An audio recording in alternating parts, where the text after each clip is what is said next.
Salam untuk kita semuanya, berjumpa lagi dengan saya di channel Aritela Tutorial, tempat kita untuk berbagi informasi seputar informasi pendidikan dan informasi guru serta informasi honorer dan informasi lain yang ada hubungannya dengan dunia pendidikan dan guru dan dunia honorer, termasuk P3K, demikian dengan ASN. Bapak Ibu, pada pertemuan kali ini saya menyapa seluruh Bapak Ibu honorer senair, Bapak Ibu P3K, dan Bapak Ibu PNS, di mana dengan disahkannya revisi undang-undang menjadi undang-undang, maka ada satu jaminan yang menyamakan status semua pegawai di instansi pemerintah pusat, demikian dengan instansi pemerintah daerah. Nah, Bapak Ibu, info terkini terkait dengan hal tersebut, setelah pengesahan Undang-Undang ASN hasil revisi, tidak ada lagi istilah pegawai honorer, pegawai P3K, demikian dengan PNS. Semua sama status adalah aparatur sipil negara atau ASN. Bapak Ibu, terkait dengan informasi ini, mari kita simak bersama terkait dengan hal ini, bagaimana bisa sama status pegawai honorer P3K PNS, sama statusnya semuanya menjadi ASN. Bapak Ibu, kita simak bersama. Ini adalah informasi terbaru terkait dengan pengesahan revisi Undang-Undang Aparatur Sipil Negara atau Undang-Undang ASN yang baru hasil revisi sebagaimana yang telah disahkan pada tanggal 3 Oktober 2023 semalam Bapak Ibu ya. Nah Bapak Ibu, mari kita simak dan jangan lupa dukung channel ini dengan cara like dan subscribe, share, dan komen serta nyalakan tombol notifikasinya supaya semua informasi yang disalurkan melalui channel ini selalu update di layar Bapak Ibu. Tanpa basa-basi lagi, langsung pada informasinya.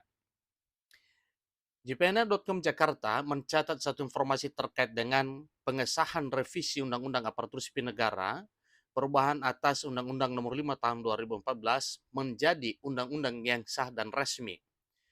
Wakil Ketua Komisi 2 Dewan Perwakilan Rakyat Republik Indonesia, Junimat Girsang, menilai Undang-Undang ASN hasil revisi Undang-Undang Nomor 5 Tahun 2014 mengakhiri kesenjangan tenaga honorer dan pegawai negeri sipil atau PNS maupun pegawai pemerintah dengan perjanjian kerja atau P3K.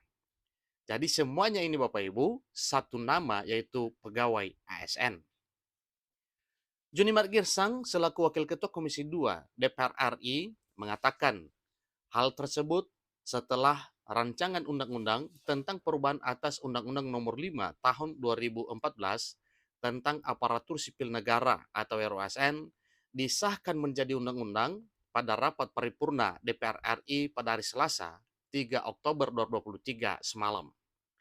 Dan ini adalah satu kabar gembira untuk semua pegawai di instansi pemerintah pusat maupun daerah yang mana semua statusnya sama yaitu aparatur sipil negara atau ASN. Sebagaimana ketegasan yang telah disampaikan bahwa tidak ada lagi pegawai honorer, P3K, dan PNS. Semua adalah ASN atau aparatur sipil negara. Yang pasti, the end atau berakhir untuk semua masalah kesenjangan, mulai dari kesenjangan kesejahteraan antara semuanya, baik PNS maupun honorer. Jadi kesenjangan dasar hukum status P3K karena semuanya telah dijadikan satu kesatuan, yakni sebagai aparatur sipil negara dengan jaminan kesejahteraan yang sama. Ini kata Junimart dalam keterangan yang diterima di Jakarta. Politikus dari PDI Perjuangan itu menilai Undang-Undang ASN hasil revisi mengamanatkan penataan honorer, yakni para non-ASN akan diangkat menjadi pegawai pemerintah dengan perjanjian kerja atau P3K. Undang-Undang ASN yang baru juga mengatur kesetaraan tingkat kesejahteraan P3K dan pegawai negeri sipil. Jadi tidak ada lagi istilah si A honorer, si B PNS, dan si C tenaga P3K, ujar Junimart Girsang selaku Wakil Ketua Komisi 2 DPR RI. Pria kelahiran Medan 3 Juni 1963 itu menilai Undang-Undang ASN juga menjadi babak akhir kesenjangan atas ketersediaan tenaga ASN bertalenta dan profesional di daerah pelosok tanah air.